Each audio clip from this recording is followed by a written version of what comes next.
बिस्मिल्लाहिर्रहमानिर्रहीम। अस्सलाम वालेकुम। क्या हाल चाल है? Welcome back my channel rabi home chef. Part 1 में काफ़ी लोगों ने मेरा साथ दिया और जिन जिन लोगों ने देखा उनका बहुत बहुत थैंक्स। तो जो लोग कल की वीडियो देख चुके हैं और वो आज दोबारा मेरे साथ ज्वाइन है तो वो ज़रा मुझे कमेंट करके बता दें कि आप ही हम आपके साथ आज भी हैं। और फिर हम ऐसा करते हैं कि टाइम ज़ाया किए बिना हम चलते। पार्ट 1 आप लोगों ने एंजॉय किया होगा तो आज है पार्ट 2 है वीडियो की तरफ। तो काफ़ी लोग मेरी वीडियो का वेट कर रहे हैं, इंतज़ार कर रहे हैं, तो उनका इंतज़ार होता है ख़त्म। तो आज का टॉपिक है प्राइसिंग। अब प्राइसिंग को लेकर बहुत से लोग जो है ना कंफ्यूज्ड हो जाते हैं कि पैसा तो लगा लिया हमने, प्रोडक्ट भी रेडी कर ली, अब इसकी कीमत कैसे तय करें, लगी हुई रकम भी वापस मिल जाए और मुनाफा भी अच्छा खासा हो। जैसा कि आपने 100 रुपये की कोई चीज़ ख़रीदी है, फॉर एग्ज़ाम्पल आप गचक रेडी कर रहे हैं, उसके लिए आपने गुड़ ख़रीदा, उसके लिए आपने मेवे ख़रीदे और इसके बाद आपने उन सब चीज़ों का प्रॉफिट रखते हुए जो जो उसमें हमने चीज़ें इस्तेमाल की, तो हमने क्या करना है, उस 100 की चीज़ को हमने 150 में यानी कि 150 रुपये में सेल कर देना है। 50 रुपये का मुनाफा लेना है और हम इतना तो कर लेते हैं, लेकिन एक चीज़ भूल जाते हैं, वो है पैकिंग। यानी कि हमने सिर्फ जो एक्चुअल चीज़ें हैं उनका रेट लगाया और उसके ऊपर से थोड़े से 50 रुपये या 60 रुपये मुनाफा रख के उसको सेल कर दिया। लेकिन जो चीज़ें पैकिंग में इस्तेमाल होती हैं, जैसे कि प्लास्टिक रैपिंग शीट या कोई गत्ता नुमा बॉक्स लेते हैं या प्लास्टिक का जार लेते हैं या जो भी आप प्लास्टिक की क्रॉकरी वगैरह यूज़ करते हैं, डिस्पोजेबल कुछ क्रॉकरी यूज़ करते हैं, या फिर जो आपको वहाँ से चीज़ें लाने और ले जाने के लिए किराया नहीं लगाया, अपनी मोटर बाइक पे गए, अपनी गाड़ी पे गए, तो पेट्रोल तो लगा होगा ना, तो ये सब भी ऐड करना है। तो चले मैं आपको बताती हूँ कि इन चीज़ों को लिस्ट कैसे करना है। मैं लिस्ट करना बता देती हूँ आपको। नंबर फर्स्ट पर जो चीज़ हम लिस्ट करेंगे ना, लिस्ट डाउन, वो होगी रॉ मटेरियल। ठीक है, कॉस्ट। रॉ मटेरियल कौन सा, कि जो मेन चीज़ हम बनाने जा रहे हैं और वो हम होलसेल रेट पर लेकर आए हैं। जैसे कि मैंने अभी आपको बताया, हम गचक बना रहे हैं, उसके लिए सर्दियों के लिए मूंगफली की बना रहे हैं या मेवा जात की बना रहे हैं, डिफरेंट टाइप की बनती है ना। तो हमने गचक लेके आए, तो गचक को बनाने में जब हमने बनाया, जैसे कि तेल या घी इस्तेमाल करते हैं, वो कितना लगने वाला है, तेल कौन सा वाला लिया, अच्छा वाला लिया है या लो क्वालिटी का लिया है। तो पिछले वीडियो में मैंने आपको बताया था और आप सब लोगों ने देखा भी था कि पार्ट 1 में इसमें मैंने आपको बताया था कि किसी भी प्रोडक्ट को पहले बनाना है, इसकी मेजरमेंट करनी है, ये मैंने आपको होमवर्क दिया था।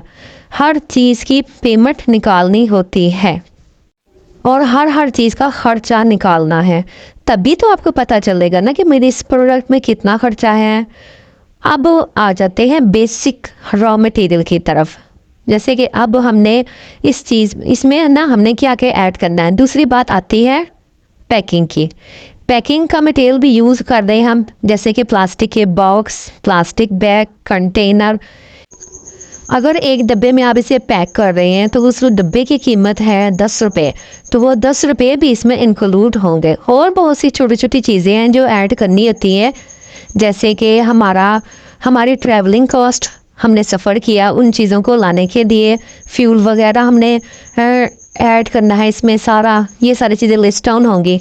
और जो भी चीज़ प्रोडक्ट बनाने के लिए इस्तेमाल कर रहे हैं ना, वो सब आपने गिनना है। इसमें मटेरियल लेने गए किराया लगा, प्लास्टिक का सामान लेने गए किराया लगा, ये सब बहुत ज़रूरी है। अब आप कहेंगे कि ये सब भी ऐड करना है, मुझे तो आज ही पता चला है, कीमत कैसे निकालनी इन सब चीज़ों की, तो मैं तो बिगिनर हूँ, मैं इतने सारे काम तो नहीं कर सकती या कर सकता।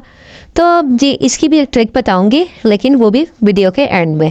पहले आप ये सारा समझ लें, फिर अब इस सिंपल ट्रिक के बारे में बात करेंगे। जैसे कि किसी चीज़ में जुगाड़ लगाना कहते हैं ना, तो वो हम जुगाड़ लगाएंगे। बेशक आप मेरी वीडियो पर आज ही आए हैं तो ये जुगाड़ आप भी लगा सकते हैं, आप भी इस जुगाड़ को यूज़ कर सकते हैं, यानी कि इस ट्रिक को। तो अब मैं बात कर लेती हूँ। प्रोडक्ट हमने बना ली, पैक कर ली, अब काम शुरू होगा लेबर का। अगर मैं बना रही हूँ, अगर खुद से बना रही हूँ ना, तो वो लेबर तो काउंट नहीं होगी। लेकिन अगर मैंने हेल्पर रखी है कोई, तो इसको सैलरी तो देनी है ना, तो उसकी कास्ट भी शामिल होगी। बहुत से जो है ना लोग कहते हैं कि हमने बिजनेस किया, लेकिन उन्होंने इन सब चीज़ों को काउंट ही नहीं किया और ना ही इनकी जो है ना अमाउंट शामिल की, तो फिर नुकसान तो होगा ना। आप गैस इस्तेमाल करते हैं, उसका बिल देते हैं, बिजली इस्तेमाल की उसके पैसे भी शामिल होंगे। अब जैसे कि हम कोई प्रोडक्ट बना रहे हैं अपने घर के किचन में या किसी रूम में, तो जब हम पंखा भी ऑन करेंगे मुसलसल 10 से 12 घंटे, लाइट भी ऑन करेंगे, तो फिर उसका बिल भी ज़्यादा आएगा। अगर हम आम रूटीन में हम यूज़ करते हैं तो उसे बंद कर देते हैं कई घंटों के लिए, तो वो फिर बिल ज़्यादा नहीं आएगा। लेकिन प्रोडक्ट बनाते टाइम हम अगर ओवन यूज़ कर रहे हैं तो उसमें इलेक्ट्रिसिटी के बिल में इजाफा तो होगा ना। ये चीज़ें हमें लाजमी कंसीडर करनी होती हैं। अब आप बेगिनर हैं अभी आप, अगर आप, तो शायद ये बात अभी आपको समझ ना आए, लेकिन आपको आगे जाके नहीं, इस जब हम one by one step by step मैं सारी वीडियोस आपके साथ शेयर करती चली जाऊंगी।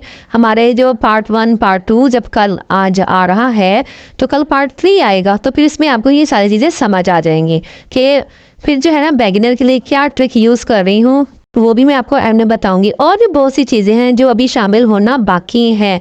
जैसे कि आपने जिन बर्तनों में जो चीज़ बना रहे हैं उसे वॉश करना है, वॉश करने के लिए आपने साबुन इस्तेमाल किया, तो आपके साथ अगर कोई हेल्पर लगी हुई है और वो हेल्पर जो है वो आपके साथ डिश वॉशिंग करवा रही है, तो आप उसे सैलरी दे रहे हो। तो बेशक आप साबुन के चले ना भी ले, लेकिन जो उस हेल्पर की सैलरी है वो तो इसमें इंक्लूड होगी ना। तो ये सारी चीज़ें जो है ना डेफिनेटली आपको इसमें ऐड करनी है।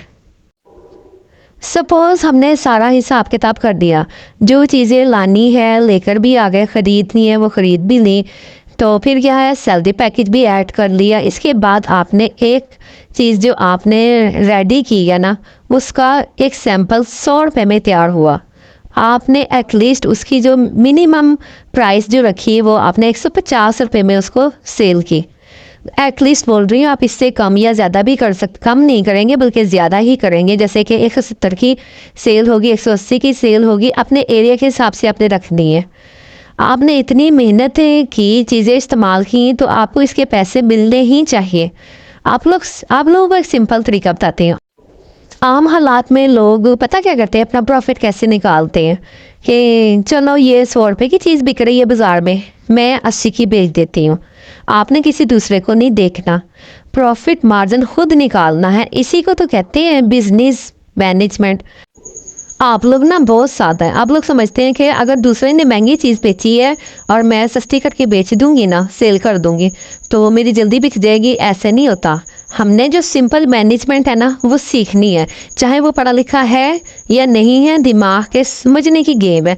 जो समझ जाते हैं वो कामयाब हो जाते हैं। वो फिर अपना जो है ना, ऐसा नहीं होता कि हमने हवा में तीर चलाने तो तीर निशाने पर लग गया, ठीक नहीं लगा तो नुकसान हो गया। हमने नुकसान तो करना ही नहीं। जब हम हर चीज़ की जो है प्राइस कॉस्ट निकाल रहे हैं, हम हर चीज़ की प्लानिंग कर रहे हैं, इतनी मेहनत करेंगे, भला सोचे नुकसान होगा तो फ़ायदा ही होना है। पता नहीं कौन लोग होते हैं जो नाकाम हो जाते हैं। अपने हमने ना हर चीज़ की जो है ना वो मार्केटिंग करनी है। मार्केटिंग करेंगे तो हमें फ़ायदा ही फ़ायदा होगा। पब्लिसिटी करनी है।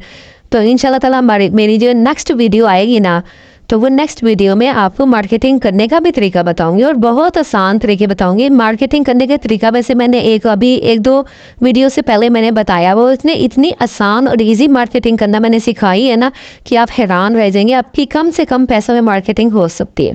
तो चले अब हम ना ट्रिक की बात करते हैं कि मैं आपको ट्रिक बताती हूँ कि अगर आप बिल्कुल नए हैं, आपको कुछ भी नहीं पता कि आपके एरिया में आपने एक काम करना है। आपने जो चीज़ बनाई है ना, अब आपने उसकी ना कॉस्ट निकाली, कुछ भी नहीं किया, तो आपने क्या करना है, अपनी एक सोसाइटी का, अपनी कॉलोनी का या अपने एरिया का ना विज़िट करना है।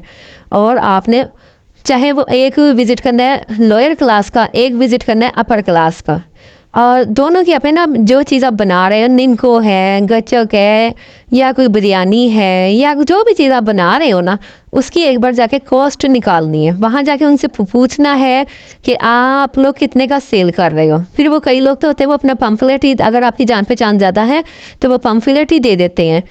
तो वो फिर आपको ना जैसे कि 1 किलो आप खरीद के लाए, तो आपने ना उसको देखना है कि ये कितने की है। आपकी कॉस्ट कम की आ रही होगी लेकिन वो वहाँ पे महंगी बिक रही होगी, इट्स मीन कि ये प्राइस चलते हैं। फिर आपने किलो या आधा किलो का पैकेट ले लेना है। तो फिर उसके बाद आपने उसको चेक भी करना है कि इसमें क्या, फॉर एग्जांपल आपने निम्को का पैकेट ले लिया तो आपने फिर उसे चेक करना है कि इसमें क्या क्या शामिल हुआ है, इसका टेस्ट कैसा है, क्वालिटी अच्छी है या कम है। तो ये कम से कम आपने ना 5 से 6 लोगों के साथ ये सारी डिस्कशन करनी है और ये प्रोडक्ट आपने ना इसकी मालूम करनी, इसकी कॉस्ट वगैरह। और फिर आपको वो कुछ लोग ऐसे भी होते हैं जान पहचान वाले कि वो व्हाट्सएप पर भी आपको लिस्ट भेज देते हैं अगर मांगो तो। फिर आपने ना फेसबुक पे जाना है वहाँ, या फिर इंस्टाग्राम पे भी आप देख सकते हैं, वहाँ पे भी आप जाके ना उनसे अपनी प्राइस वगैरह सारी जो है ना मालूम कर सकते हैं। अब जैसे कि अगर आपने आउट ऑफ सिटी कोई चीज़ सेल करनी है, फॉर एग्जांपल आप फेसबुक पे देख रहे होंगे कोई चटनी वगैरह आलू बुखारे की सेल हो रही है, तो आप उनसे उनके व्हाट्सएप को ज्वाइन कर लो या उनके ग्रुप को ज्वाइन कर लो जहाँ पे वो इंस्टाग्राम पर जहाँ कहीं वो आंसर कर रहे हैं आपको। वो लोग कह रहे होते हैं कि हमारे व्हाट्सएप पर आए, हमें ज्वाइन करें। आपने वहाँ पे जाना है, उसकी कॉस्ट पूछनी है, आपने उससे डिलीवरी चार्जेस पूछने हैं। तो आपको इस तरह ही ये एक शॉर्टकट है कि आपको सारी इन्फॉर्मेशन मिल जाएगी और आप अपना बिजनेस जो है वो रन कर सकते हो, अपने प्रोडक्ट को आप अच्छे तरीके से सेल कर सकते हो। अच्छा, एक और इम्पोर्टेंट पॉइंट है, वो ये है कि ये जो आपने सारी इन्फॉर्मेशन निकालनी है, कलेक्ट करनी है, एक तो इसको राइट करते जाना है आपने, तो लेकिन आपने निकालनी अपने एरिया की है। वो क्यों भला, वो मैं आपको बताती हूँ। जैसे कि आप कराची में रहते हैं, आप कोई इसमें ना प्रोडक्ट में घी इस्तेमाल हुआ, वो इस्तेमाल हुआ 800 रुपये का या 700 रुपये का किलो का पैकेट आया। लेकिन किसी और एरिया में फॉर एग्जाम्पल लाहौर में अगर वही पैकेट आपको 600-700 का मिल रहा है, और अगर किसी गांव में चले जाते हैं, उनके तो होते ही जानवर भैंसें वगैरह अपनी होती हैं, तो उनका तो घी से कोई ताल्लुक नहीं होता, उनका अपना ही सारा कुछ वो निकाल रहे होते हैं। तो वहाँ पे जो प्राइस कॉस्ट वगैरह होगी ना वो कम होगी। अब आपने इस तरह तीनों चारों जो है ना, हाई लो ये सारे इसकी ना क्वालिटी, इसकी ना आपने प्राइस मालूम कर लेनी है। और उसके बाद जो है ना आपने अपनी प्राइस जो है ना इन सब के दरमियान ही रख लेनी है, यानी कि ना ज़्यादा कम हो, ना ज़्यादा महंगी हो, ना ज़्यादा सस्ती हो। तो ये जो चीटिंग है ना, ये आपने बड़े ध्यान से करनी है। वो कहते हैं ना कि नकल के लिए भी अकल की ज़रूरत होती है। तो आपने अपना नुकसान नहीं करना, आपने बस अपनी हर चीज़ की कॉस्ट वगैरह निकाल के तो फिर आपने अपना मुनाफा रखना है। ये सारी चीज़ें जो मैं पीछे आपको सारी डिटेल से बता चुकी हूँ ना, तो ये सारी चीज़ों को आपने ऐड करके फिर आपने अपना मुनाफा उसमें ऐड करना है। देन आपको फिर देखें कि फिर नुकसान का तो सवाल ही पैदा नहीं होता। स्टार्टिंग में आप कम प्रॉफिट लेंगे और उसमें कितना फाइनेंस वगैरह का खर्चा आएगा, तो ये मैं इंशाल्लाह ताला ये भी आपको अगली वीडियो में ही आपको बताऊंगी कि हमने किस तरह क्या क्या चेंजेस करनी है। अब जब आपने सारी प्राइस वगैरह निकाल ली, तो फिर एक पॉइंट मैं आपके साथ डिस्कस करती चलूँ, वो है व्हाट अबाउट सर्विस। डिलीवरी जो है ना पहुंचानी कैसे है, तो मैं आपको बता देती हूँ। आपने अपनी प्रोडक्ट जो है ना खुद, अगर तो खुद लोगों तक पहुंचा रहे हैं, जैसे कि 1 से 2 किलोमीटर के फासले पर है या ज़्यादा से ज़्यादा 5 किलोमीटर के फासले पर है, तो इसी जो 5 किलोमीटर तक का फासला होता है ना, इसमें ज़्यादा से ज़्यादा 10-15 मिनट लगते हैं। तो जो डिलीवरी हम पहुँचाते हैं, तो ये सर्विस चार्जेस जो होंगे ना वो हम काट देंगे, यानी कि डिलीवरी चार्जेस हम काट देंगे अगर हम खुद कर रहे हैं। लेकिन अगर आपने कोई रखा है जैसे कि कोरियर के हवाले की है अपनी कोई चीज़, या फिर आपने किसी और ऐसी किसी ऐप के हवाले की है, तो फिर आपको उसकी भी आपने या तो उसकी सेपरेट बात कर लेनी है क्लाइंट के साथ, कि भाई अक्सर होता है ना कि जो डीसी होती है वो हमारी अलहदा से होती है और कुछ लोग उसी में ऐड कर लेते हैं। तो नेक्स्ट कोर्स में इंशाल्लाह ताला आपको जो है ना मैं सारा जो है ना वो पैकिंग का भी बताऊंगी और ये सब कुछ डिटेल से मैं डिस्कस करूंगी। लेकिन अभी जो मैं आपके साथ वो जो बात डिस्कस कर रही हूँ ना, वो आपने प्रोडक्ट कॉस्ट अलग रखनी है, लॉजिस्टिक कॉस्ट अलग रखनी है। अच्छा जी, होपफुली आपको मैंने ना काफ़ी सारे पॉइंट्स जो है ना क्लियर कर दिए हैं, लेकिन फिर भी कोई कन्फ्यूजन है तो आप ठक से कमेंट कर दीजिए मुझे, और आपने मुझे बताना है कि आपको वीडियो कितनी अच्छी लगी, कितनी इन्फॉर्मेटिव लगी। और इसके अलावा चैनल पर नए हैं तो चैनल को ज़रूर सब्सक्राइब करें ताकि आपको आगे से आगे वीडियोस मिलती रहें। बेल आइकन के बटन को हल्का सा छू देना है आपने और ऑल पे क्लिक कर देना है। तो इंशाल्लाह ताला नेक्स्ट वीडियो इससे भी ज़्यादा जो है ना इन्फॉर्मेटिव होगी। अगर आप मेरी सीरीज़ को ज्वाइन करेंगे और आपको कभी भी इंशाल्लाह नुकसान से बचाऊंगी, फ़ायदे वाली ही बातें सारे बताऊंगी। तो अपना आपने रखना है बहुत सा ख्याल। जाते जाते चैनल को सब्सक्राइब ज़रूर करके जाइएगा ताकि टाइम पे आपको मेरी वीडियो मिल सके। बस आखिर में इतना ही कि आप लोग अपना बिजनेस स्टार्ट करें, नहीं किया तो सोचें इस बारे में और इस बिज़नेस को अच्छे से आगे लेकर चलें। तो thank you so much for watching. अल्लाह हाफिज़, फ़ी अमानिल्लाह।